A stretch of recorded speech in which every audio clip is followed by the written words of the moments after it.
Good morning, ladies and gentlemen.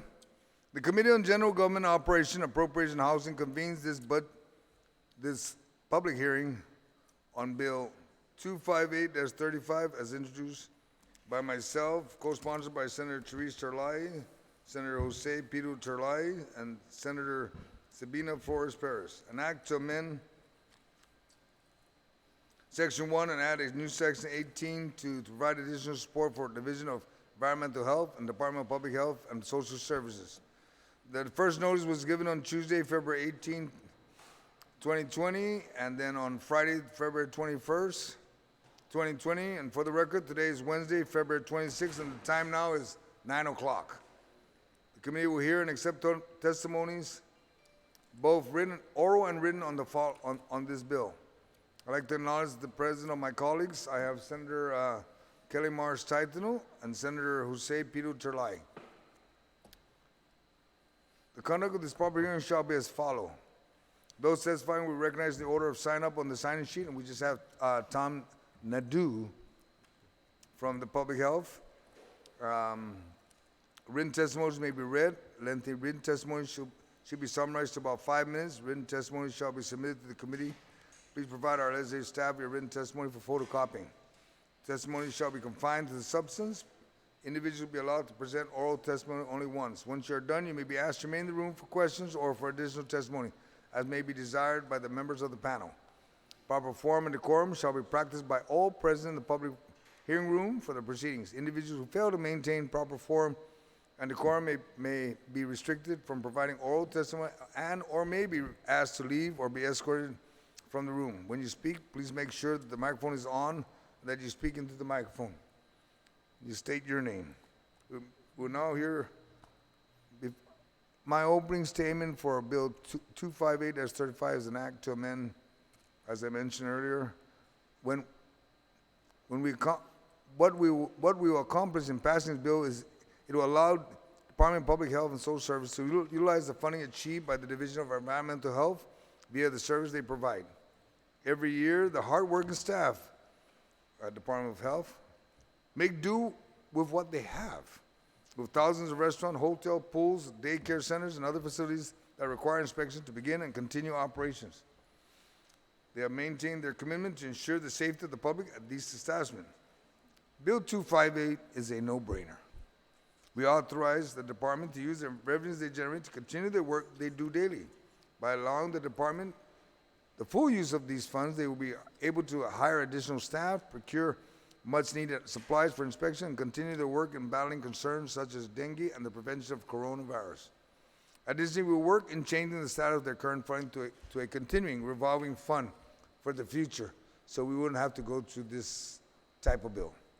This will ensure that all provisions that are authorized with a carryover provisions are made seamless and without issue. I look forward to hearing the testimony on the bill and thank my co-sponsor and look to my colleagues for their support in giving the department the support they need. I'd like to also recognize joining us is Senator Sabina Perez. And we will begin with number one. Mr. Tom is here and he's got a written testimony from the director. Great. Yes, sir, thank you very much. You have the floor. Thank you very much, Senator. Good morning, everyone. My name is Tom Nadeau. I'm the Chief Environmental Public Health Officer with the Division of Environmental Health. Good morning to you, Chairperson San Agustin, Senator Perez, Senator Marsh, and Senator Terlahi. We do have a written testimony from the department I would like to read to you all. So, half a day, Chairman San Agustin and members of the Committee on General Operations, Appropriations, and Housing. My name is Tom Nadeau, as I mentioned. On behalf of the Director, Ms. Linda Pinco Donorsi, Director of Department of Public Health and Social Services, I'd like to thank you all for allowing the department to present its testimony in support of Bill 258-35, which proposes to amend Section 1 and add a new Section 18 to Chapter 3, in Public Law 35-36 to provide additional support for the Division of Environmental Health of the Department of Public Health and Social Services. When the proposed fiscal year 2020 budget for the Division of Environmental Health, also known as DEH, was submitted last year, the administration had requested $1,396,120 to be appropriated from the Environmental Health Fund. Instead, the division was appropriated $88,446 less than the requested amount. While this difference may be trivial when compared to the total appropriation to the entire Department of Public Health and Social Services, this amount is quite substantial for our division, which has historically been underfunded to meet its many mandates. Bill 258-35 would not only appropriate much-needed money to DEH to the amount originally requested, but also provide additional funding to the level that the division generated last fiscal year into the Environmental Health Fund, which was $1.5 million. If Bill 285-35 is enacted, the additional funding would allow the Division of Environmental Health to secure contractual services for the maintenance and repair of the Guam Environmental Public Health Laboratory, otherwise known as the Mosquito Lab, and the disassembled transport and storage of its office furniture, such as workstations, tables, and cabinets that were all left behind in Central Public Health as a result of the fire. Thank you very much, and Jesus Masi. Thank you, Tom. And I guess one of the costs is to move into the building that I'm at, right? That you guys are moving to in Tamuni. We are not. We are staying. In fact, Castle? all of us in the Division of Environmental Health has moved into the Mosquito Lab. Okay. Yes. So we're fortunate that we had a satellite facility at Dedido, so there's no need for additional cost to secure an office space outside our own facility. All right. Do any of my colleagues have any questions to pose? I would start with Senator Parrish, if you have anything, ma'am? Nothing? Senator Titan, do you have anything?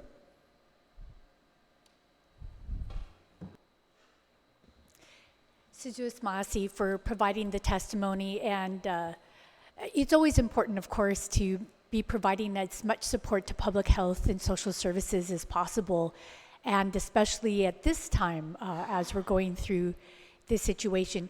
But I just want to clarify what you were saying to make sure that I'm understanding it correctly. What were you saying about moving into the satellite facility? Are you saying, yeah, can you just repeat that for Sure. clarity for myself? Yes. So, of course, most of us, well, I should not rephrase that, half of the division staff were operating out of the Central Manila Public Health Building. After the fire, all of us, which is like 10 of us, moved into the Guam Environmental Public Health Lab, otherwise known as the Mosquito Lab, with the remaining 15, 20 staff, or around 10 staff that were already located there. So we're all basically now confined to a single facility as opposed to spread into 2 buildings. So there's no need for us to secure additional office space for the Division of Environmental Health.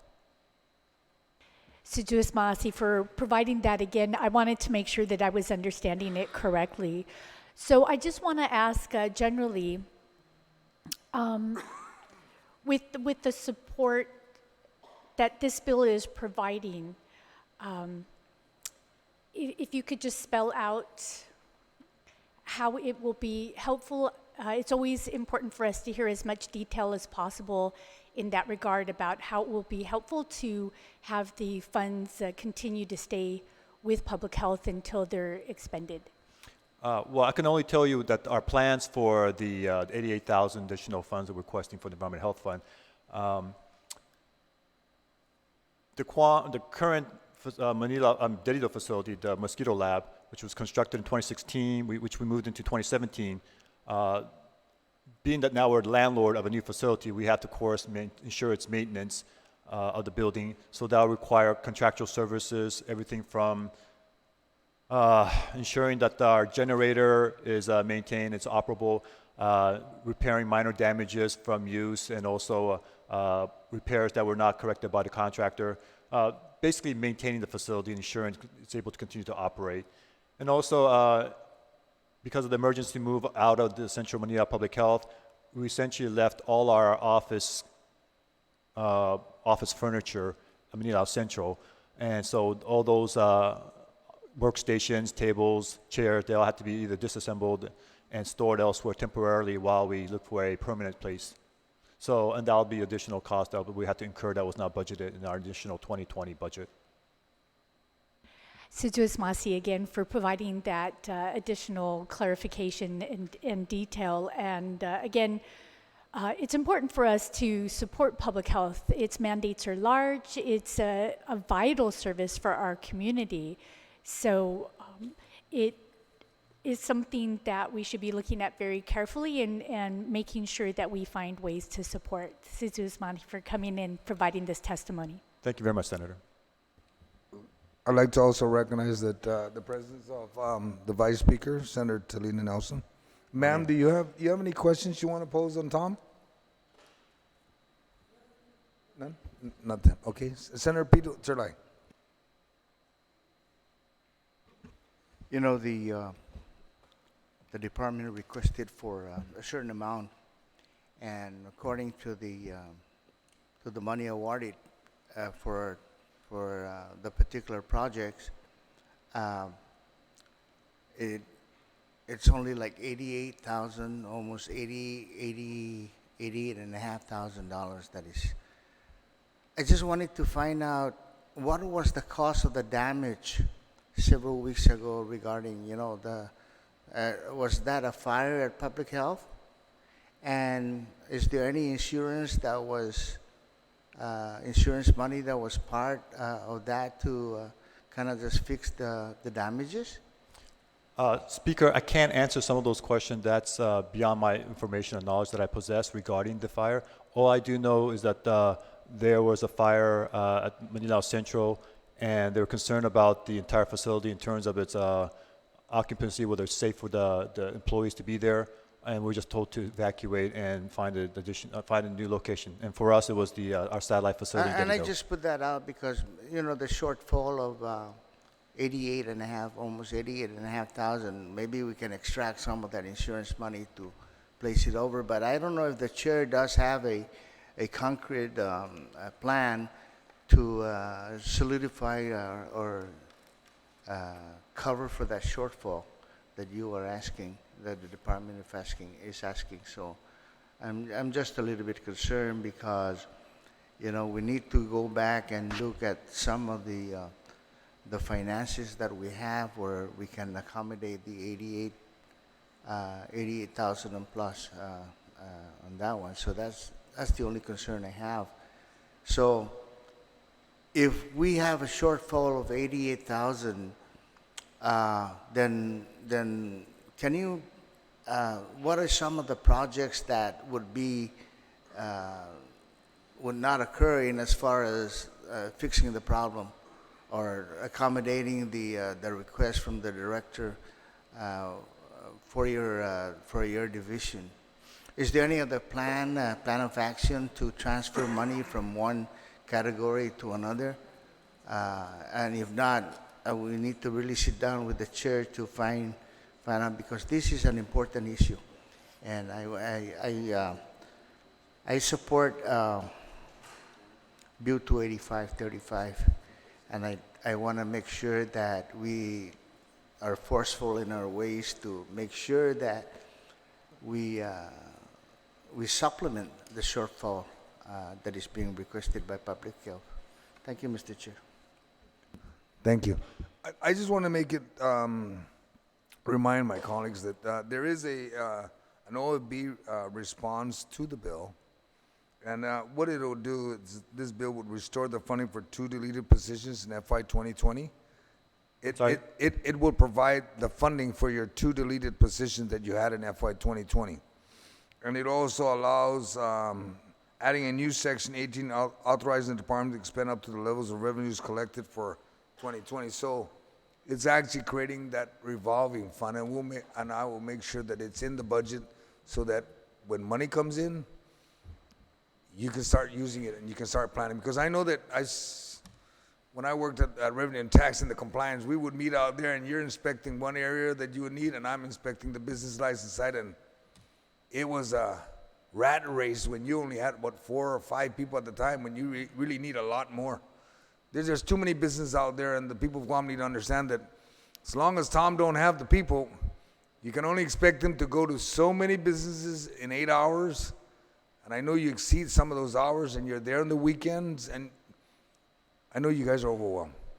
And I think that by providing you the additional funding or authorization to use and create the revolving fund, you can start moving forward, and you can actually project all the activities, and people will get the warning order that you're coming. And hopefully Revenue and Tax will be able to do the same thing. When you're out there, they'll see you. Yes, you there. Okay, so I'm going to ask if any of my colleagues have any questions. Vice Speaker, we'll start with you. Any additional questions? Thank you, Mr. Chair, for obliging. I wanted to know that in the legislative intent, it states that 1,500,204 million expects to generate the same amount with a great possibility of generating more revenue with the adoption of a proposed fee increase for sanitary permits. And it goes on to further state that Department of Public Health and Social Services from the Environmental Health Fund to provide additional support for effective and efficient execution of their mandates and programs in line with the prescribed use of the fund. So what are the mandates that this appropriation will help with the execution, and how will that bring back revenue for specifically for DPHSS, right? We don't want it to go someplace else. Right. So, Well, seems like a multiple question that I'll try to answer all of them one time. First, Environmental Health Fund. For those who are not familiar with the Environmental Health Fund, the revenue that's generated from there derives from the health certificate and the sanitary permits that we issue. We average around 3,000 sanitary permits a year and around 30,000 health certificates a year. Last year, we generated around 1.5 million. So we're confident that the amount that's this bill will allow us to utilize, which is 138,000, I can't remember, they're almost $1.4 million will be easily met with the revenue for this fiscal year.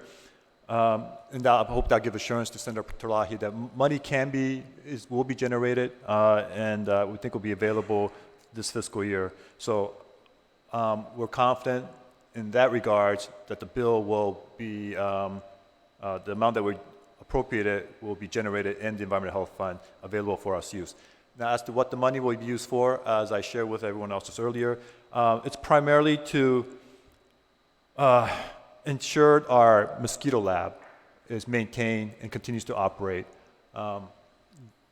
As you probably know, Guam, we're notorious for not maintaining our facilities, and I want to make sure that our lab is not is kept maintained and that it's operable and it meets our mandates, and that includes our mosquito program, which in the recent year has been very active because of dengue outbreak. But we continue to conduct surveillance and control activities for that program. And of course, our food safety program, which has always been a priority. But historically, our division has always been underfunded. This additional money will just basically allow us to continue operation, especially in the maintenance of our facility, especially now that we're all of us, all 20 plus individuals in the Division of Environmental Health are now moved in and utilize the facility daily. so when you talk about maintain, you're talking about maintenance of the building, and the equipment, not necessarily for operational use. That's correct. Also, as I mentioned, we have all our office furniture still at Central, which needs to be disassembled and temporarily stored until we get our new permanent facility. And when do you anticipate for the permanent facility to Right. be actualized? Thank you. A few years ago, we were awarded around $3 million to construct our new administrative building right next to our facility in Dedido. It's from a DOI, Office of Insular Affairs, CIP grant. We've gone through the preliminary phase, and we're waiting for final word from the DOI to give us clearance to proceed with the construction. And we are hoping by next year, around this time, that we'll be able to move in. We're being optimistic about the timeline, but around sometime next year. Okay, I'm sorry. Forgive me if I may be getting into the weeds of things. No, it's fine. So you said you're going to store your equipment and your furniture in another location while you begin construction on your new facility. That's correct. One, we don't have the space right now in our current the mosquito lab to store our many office furniture at Central. Mm-hmm. My understanding is there'll be a 40-foot container provided to us to temporarily store them. Okay. All right. Thank you. You're welcome. Thank you, Mr. Chair. Thank you, Madam Vice. Any other colleague would like to ask any additional questions? Senator Paris, Senator Kelly, Senator Lai. Well, that being said, this concludes the public hearing on Bill 258, correction. The committee will continue to receive testimonies for the next few days. Please address your written testimony to the Committee on General Government Operations, Appropriation, and Housing, and submit it via email to Senator Joe S. @gmail.com. Jesus Masi for your attendance, Tom, Thank you, Senator. and participating in today's hearing. And for those at home, thank you for watching. Have a nice, blessed day. You too, It's sir. Ash Wednesday. Thank you all. Thank you, everyone. Thank you.